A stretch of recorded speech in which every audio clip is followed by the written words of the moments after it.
नमस्कार। स्वागत है आपका शिव शक्ति ब्लॉग में।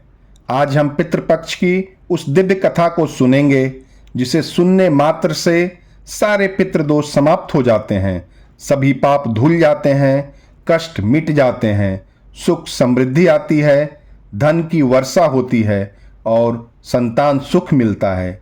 तो आइए सुनते हैं उस दिव्य कथा को।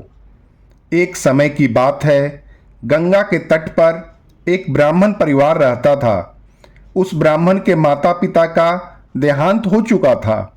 एक वर्ष जब पितृपक्ष आया तो ब्राह्मण ने अपने पितरों का श्राद्ध नहीं किया। श्राद्ध का समय बीत जाने के बाद उसके पितरों की आत्माएं यमराज के दूतों के साथ पितृलोक से भूखी प्यासी ही वापस चली गईं। वे बहुत दुखी थे। यमराज ने पितरों से कहा, हे पितरों, यह सृष्टि का नियम है कि जब तक वंशज श्राद्ध और तर्पण से अपने पितरों को तृप्त नहीं करते तब तक उन्हें जीवन में सुख समृद्धि नहीं मिलती।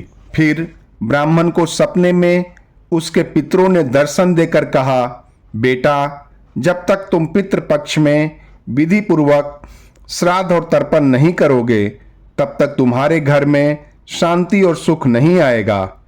अगले वर्ष ब्राह्मण ने पितृपक्ष में श्रद्धा से श्राद्ध, तर्पण और ब्राह्मण को भोज कराया।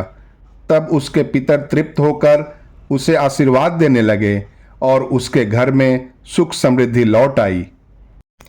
आप सबको यह मालूम होना चाहिए कि पितृपक्ष को धार्मिक रूप से काफी महत्वपूर्ण माना जाता है।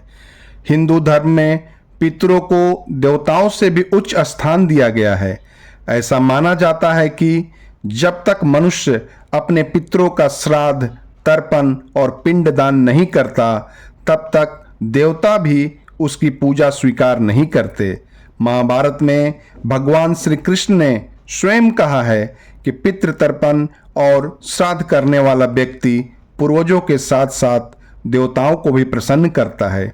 गरुड़ पुराण में भी पितृपक्ष के महत्व को बताया गया है।